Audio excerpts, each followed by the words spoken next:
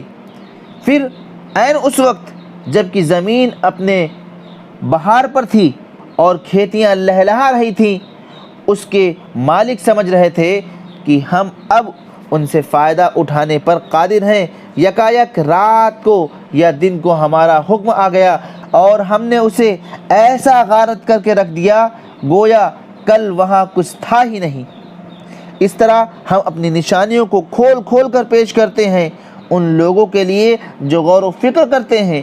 خدا تمہیں سلامتی والے گھر کی طرف بلاتا ہے اور جسے چاہتا ہے سیدھا راستہ دکھاتا ہے۔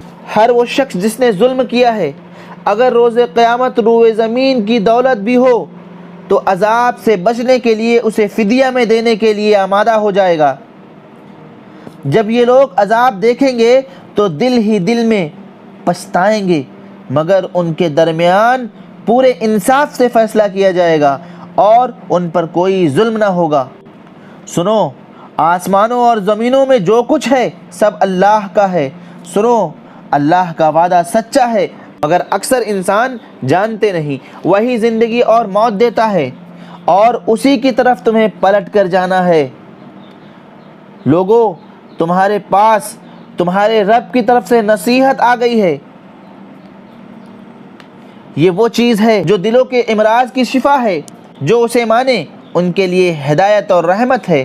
اے نبی کریم صلی اللہ علیہ وسلم، کہو کہ یہ اللہ کا فضل ہے اور اس کی مہربانی ہے کہ اس نے یہ چیز بھیجی۔ اس پر تو لوگوں کو خوشی منانی چاہیے۔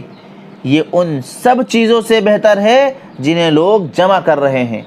اے نبی کریم صلی اللہ علیہ وسلم، تم جس حال میں بھی ہوتے ہو اور قرآن میں جو کچھ بھی پڑھتے ہو اور لوگوں تم جو کچھ بھی کرتے ہو، سب کے درمیان ہم تم کو دیکھتے رہتے ہیں۔ آسمان اور زمین میں ذرہ برابر کوئی چیز ایسی نہیں، خواہ چھوٹی ہو یا بڑی، جو تیرے رب کی نظر سے پوشیدہ ہو، ایک صاف دفتر میں درج نہ ہو۔ سنو، جو اللہ کے دوست ہیں انہیں کسی طرح کا رنج اور خوف نہ ہوگا۔ یہ وہی ہیں جو ایمان لائے اور تقوی کا رویہ اختیار کیا۔ دنیا اور آخرت دونوں میں ان کے لیے خوشخبری ہے۔ اللہ کی باتیں بدل نہیں سکتی، یہی کامیابی ہے۔ اور ہم بنی اسرائیل کو سمندر سے گزار لے گئے۔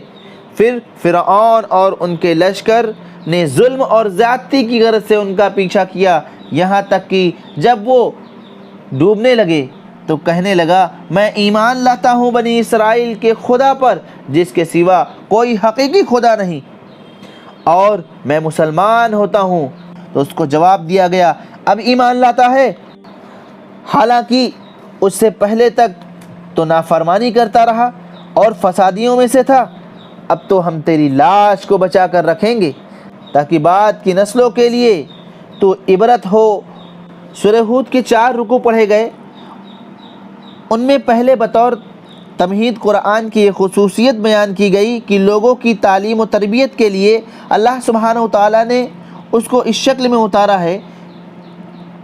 پہلے صرف اصول اور بنیادی باتیں جچے تلے انداز میں بیان کی گئیں، یعنی ابتدائی مکمل صورتیں، پھر بتدریج تفصیلات بیان ہوئی ہیں۔ تمہیدی جملوں کے بعد نبی کریم صلی اللہ علیہ وسلم کی زبان مبارک سے اس پیغام کی وضاحت کی گئی کہ یہ اللہ واحد کی بندگی اور توبہ و استغفار کی دعوت ہے، اور میں اللہ کی طرف سے بشیر و نذیر بنا کر بھیجا گیا ہوں کہ لوگ استغفار کر کے اللہ واحد کی طرف رجوع کر لیں۔ اللہ ایک مقررہ مدت تک ان کو زندگی کی نعمتیں اور اپنے فضل سے مالا مال کرے گا، اور جو لوگ اس سے منہ موڑیں گے ان کے لیے ایک بڑے عذاب کا دن سامنے ہے۔ جزا اور سزا کے منکرین کو اور عذاب کا مذاق اڑانے والوں کو تنبیہ کی کہ یہ دنیا بچوں کا کھیل نہیں ہے، اللہ نے اسے اس کے لیے بنایا ہے کہ وہ دیکھے کہ لوگ کیسا عمل کرتے ہیں۔ انسان کا عجیب حال ہے، کہ جب اللہ کی پکڑ میں آ جاتا ہے تو بالکل مایوس اور دل شکستہ ہو جاتا ہے، لیکن جب اللہ ڈھیل دیتا ہے تو اکڑنے لگتا ہے اور شیخی بگھارنے لگتا ہے۔ تھوڑے لوگ ہی ہیں ایسے ہیں نکلتے ہیں جو مصیبت میں صبر کی اور نعمت میں شکری کی روش اختیار کرتے ہیں۔ ایسے ہی لوگوں کے لیے اللہ سبحانہ وتعالیٰ کے ہاں مغفرت اور اجر عظیم ہے۔ بتایا گیا کہ ایمان کی توفیق صرف ان لوگوں کو ملے گی جن کی فطرت مسخ نہیں ہوتی، وہ قرآن کو اپنے دل کی آواز سمجھتے ہیں۔ رہے وہ لوگ جن کی فطرت کا نور بجھ گیا، وہ دوزخ کو دیکھ کر ہی قائل ہوں گے۔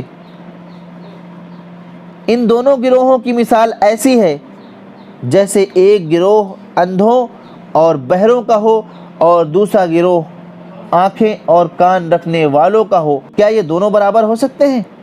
حضرت نوح علیہ السلام اور ان کی قوم کی سرگزشت سنائی، جس میں محمد صلی اللہ علیہ وسلم کو دکھایا گیا کہ نوح علیہ السلام کو بھی آپ ہی کی طرح ان کی قوم کی طرف بھیجا گیا تھا، اور ان کی قوم نے بھی وہی کیا تھا جو آپ کی قوم آپ کے ساتھ کر رہی ہے۔ بالآخر ان پر اللہ کا عذاب آیا اور وہ سب طوفان میں غرق کر دیے گئے۔